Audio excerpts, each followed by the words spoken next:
A reposição de testosterona tem se tornado cada vez mais comum entre homens e mulheres que buscam mais disposição, força muscular e até melhora da autoestima.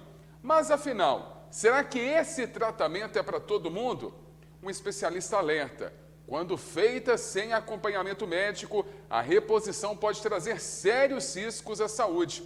Vamos entender em quais casos ela é recomendada e os cuidados necessários.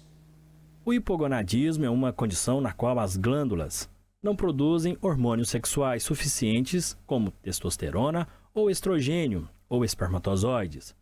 Conversamos com esse especialista que explicou melhor sobre o assunto. Começando a respeito do hipogonadismo, o que é o hipogonadismo? É uma baixa produção de testosterona, né, no organismo masculino ali, que vai estar pode estar ligada a uma série de fatores, né? A gente pode ter o hipogonadismo ali funcional, que é quando o paciente ele teve um trauma testicular quando era mais jovem, o testículo dele não funciona de maneira adequada. A gente pode ter um hipogonadismo também de origem central, quando o paciente tem uma lesão na hipófise, que é uma glândula que a gente tem lá no cérebro, que é responsável por coordenar as outras glândulas do corpo, né? E aí, nesse contexto, a gente vai avaliar através de exames, né? A gente vai solicitar uma série de exames para o paciente para avaliar esse eixo hormonal masculino, identificando a causa ali, a gente vai tratar. Algumas vezes a gente consegue tratar esse hipogonadismo com medicações. A gente tem, por exemplo, o clomifeno, que é um remédio que estimula a produção de testosterona. A gente pode ter tumores ali na cabeça, que é o prolactinoma, que quando ele aumenta, ele pode comprometer a produção de testosterona e a gente vai fazer uma reposição. Em alguns casos ali, quando o paciente tem uma lesão testicular ali que levou a uma disfunção, a gente vai ter que tratar com a própria reposição de testosterona, que a gente tem algumas maneiras de fazer. A gente tem a testosterona em gel, a gente tem a testosterona injetável, né? Hoje a gente tem formulações de testosterona igual 1-decilato, que são testosteronas que a gente consegue usar ali a cada 3 meses, 4 meses para o paciente, e a gente acaba facilitando ali essa questão da reposição. Quando a gente começa uma reposição que o paciente não tem uma produção adequada de testosterona, a gente realmente vai ter que manter essa reposição ao longo da vida. A gente vai ter que fazer alguns exames, né? Geralmente a gente acompanha o paciente ali a cada 6 meses, né? Através de exames para a gente poder ver como é que está sendo a resposta dele e através da própria melhora clínica que o paciente relata para a gente. O paciente que ele tem um quadro de hipogonadismo, ele relata, a maioria das vezes, que ele está fraco, desanimado, ele tem dificuldade ali, o libido fica baixo, dificuldade para ter ereção, manter ereção.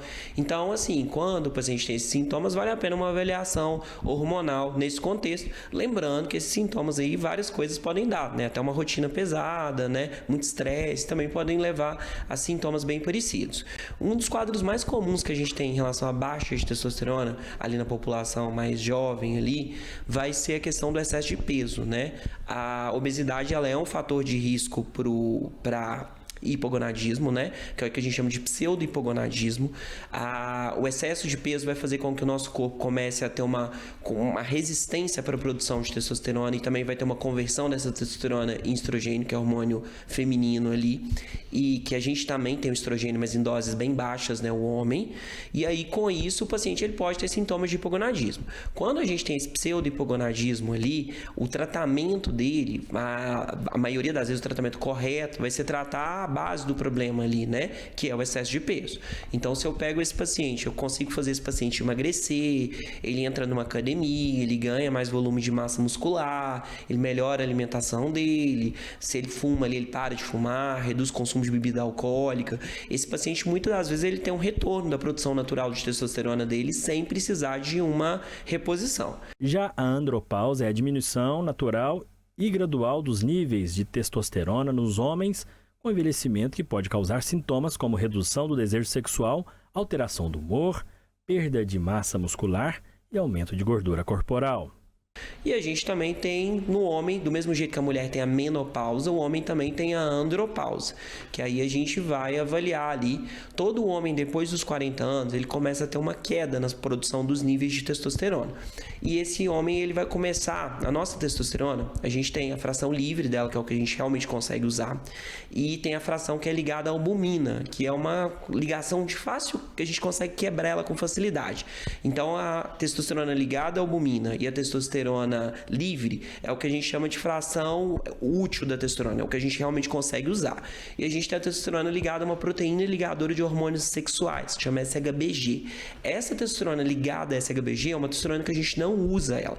Todo homem depois dos 40, ele começa a ter uma queda na fração livre de testosterona e ele começa a aumentar essa testosterona ligada a SHBG. Essa queda depois dos 40, ela vai se dar de 1 até 3% ao ano. Um paciente que é muito saudável, paciente pratica atividade física, tem um peso normal, alimenta bem, não bebe, não fuma, esse paciente às vezes ele vai entrar na andropausa que a gente fala, depois ali dos 60 anos, próximo aos 70 anos. Se eu tenho esse paciente que faz tudo errado ali, esse paciente às vezes vai entrar na andropausa aos 40 e poucos anos ali, ele já pode estar abrindo um quadro de andropausa ali por causa dessa questão de uma queda mais acelerada dos níveis de testosterona. Lembrando que se a gente melhora esses fatores aí, essa queda de testosterona, a gente consegue reverter um pouco isso aí. Buscar um profissional é de suma importância, tanto para tirar as dúvidas, quanto para fazer reposição hormonal.